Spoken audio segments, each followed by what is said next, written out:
गुरुमुखो, सद्गुरु की शरण में आकर उनकी आज्ञा में चलने से जीव के जीवन में आश्चर्यजनक बदलाव आ जाता है।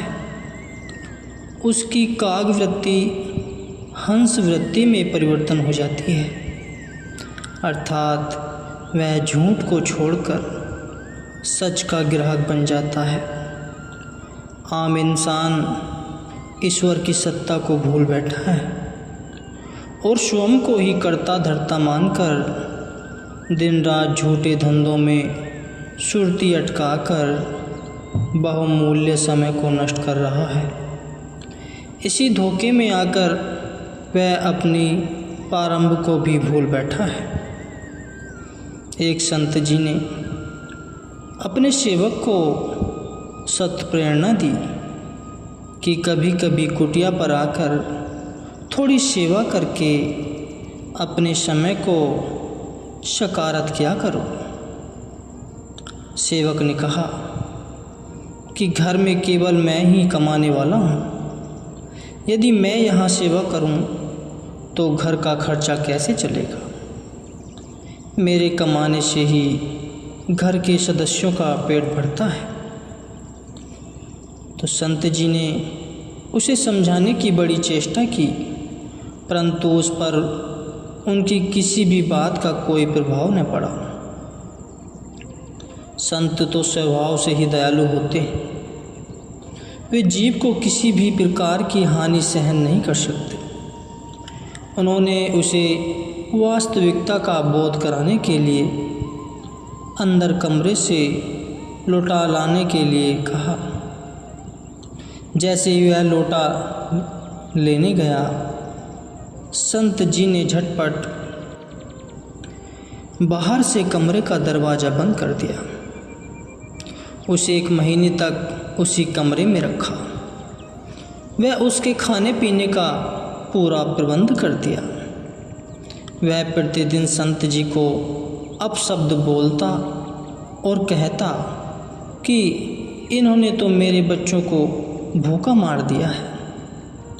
परंतु उधर जब उसके पड़ोसियों ने देखा कि फला आदमी 2-3 दिन से घर नहीं आ रहा है, तो उन्होंने परस्पर सलाह मशवरा करके उसकी स्त्री व बच्चों के खाने पीने का सारा प्रबंध कर दिया और यहाँ तक कि कुछ धन एकत्र करके उसके टूटे फूटे घर की सब मरम्मत भी करा दी। 1 महीने के बाद संत जी के कहने पर जब वापस घर लौट कर आया तो बच्चों को खाता पीता देखकर बहुत ही हैरान हुआ। घर की सुधरी हुई हालत देखकर असमंजस में पड़ गया। दौड़ा दौड़ा कुटिया में आया और संत जी के चरणों में गिरकर क्षमा मांगने लगा। संत जी ने कहा कि तुम्हें प्रारब्ध का बोध कराने के लिए ही हमें यह सब कुछ करना पड़ा। संत शरण में जाकर सत्संग श्रवण कर जीव के कलिमल धुल जाते हैं, कर्मों के खाते कट जाते हैं। आत्मा सच्चा शु को पाकर आत्मविभोर उठती है। इसलिए कर्ता करण करावनहार मालिक को जानकर मैं की बोली मत बोला करो। सदा तू ही तू की रट लगाकर मालिक के गुणावाद गाने में ही जीवन की भलाई है। इसलिए सदा सद्गुरु की जय जय करो। गुरुमुखो, प्रेम दीवानों की अपनी अलग ही दुनिया होती है। वे दिन रात मालिक की प्रेमा भक्ति में लीन रहकर आत्मिक आनंद में सरसराए रहते हैं। ऐसा सच्चा आनंद जिसके आगे सब कुछ भोग पदार्थ और ऐशो आराम ही समस्त सामग्रियां बेकार हैं, लेकिन इस रस का पान विरले भाग्यशाली गुरुमुखों को ही प्राप्त होता है।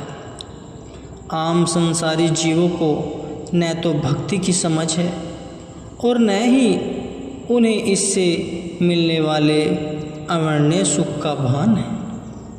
वे बेचारे तो इस महान सुख की कल्पना भी नहीं कर सकते। उल्टा अज्ञानतावश में वे प्रभु प्रेमियों को पागल दीवाना समझते हैं।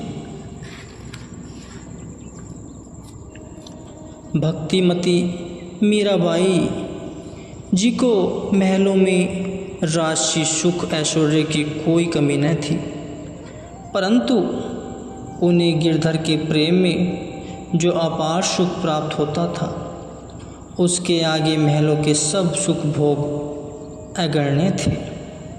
उनके इस प्रेम का मर्ज कोई न जान सका। रिश्तेदारों ने उन्हें गलत जान प्रताड़ित करने में कोई कमी न छोड़ी।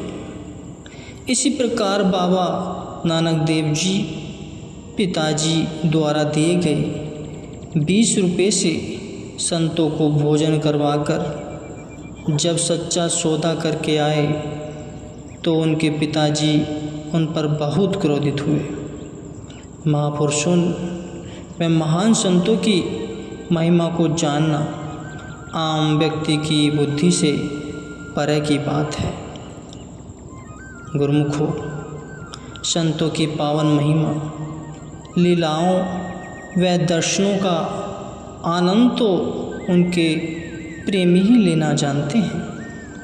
वे उनके सानिध्य में आकर अपने भाग्यों की सराहना करते हैं, क्योंकि सत्पुरुषों के चरणों में उन्हें महा आनंद की प्राप्ति होती है। गुरुवाणी में वर्णन करते हैं, महा आनंद भया सुख पाया, संतन के प्रसादे, कहू नानक हरि सेव मनु, मान्या रंगी रते विस्माते।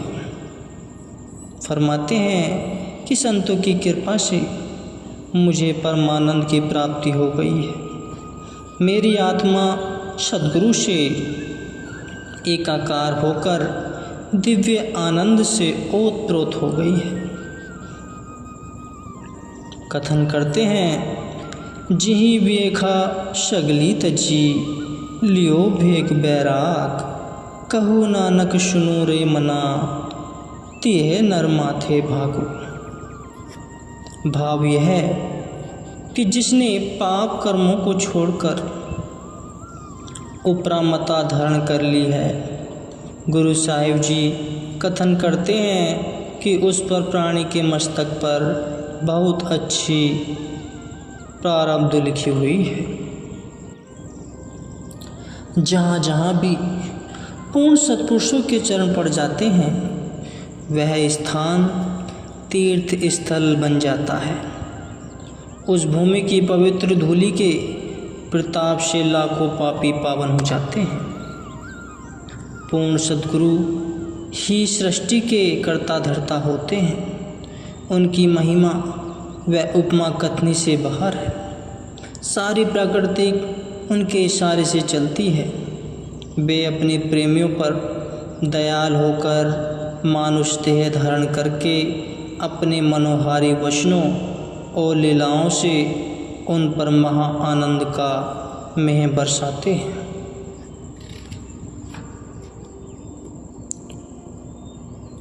हर युग में सद्गुरु शरण में आए हुए भक्तों को झूठे पदार्थों की नश्वरता से आगाह करवाकर उनकी सुरती को नाम से जोड़कर सर्वोच्च मंजिल की ओर अग्रसर करते हैं।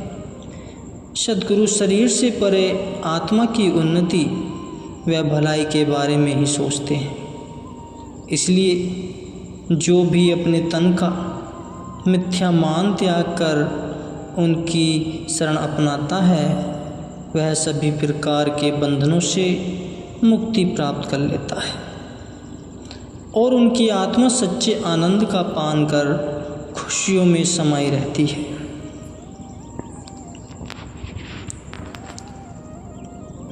एक समय की बात है, एक गरीब व्यक्ति के घर एक अपंग बच्चा पैदा हुआ। उसका भरण पोषण व देख रेख करने में स्वयं को असमर्थ जान वह गरीब उस बच्चे को एक संत जी की कुटिया में छोड़ आया। उन्होंने उसे नाम का उपदेश दिया। बालक संस्कारी था। नाम की कमाई करके शीघ्र ही उसकी वृत्ति निष्काम हो गई। मन कामनाओं और वासनाओं रहित होकर निर्विकार हो गया। धीरे धीरे उसकी महिमा फैलती हुई राजा के कान तक भी जा पहुंची। राजा स्वयं उसके पास चलकर आया और उस बालक को कहने लगा कि आप क्या भेंट स्वीकार करेंगे। बालक ने कहा कि राजन, न ही मुझे कोई भूख है और न ही किसी प्रकार का कोई दुख, इसलिए मुझे कुछ भी दरकार नहीं है। मैं तो संत कृपा से हर वक्त आनंद के सरोवर में डुबकियां लगाता रहता हूँ। राजा बोला कि मैं तुम्हें भेंट स्वरूप थोड़ा सा धन आपको देना चाहता हूँ ताकि आपके खान पान का गुजारा हो सके। बालक बोला कि आप झूठे धन का मान करते हैं, परंतु मेरे पास तो कल्प वृक्ष है, फिर मुझे किस बात की कमी हो सकती है। राजा ने पूछा कि यह कल्प वृक्ष क्या चीज़ है। तो बालक बोला।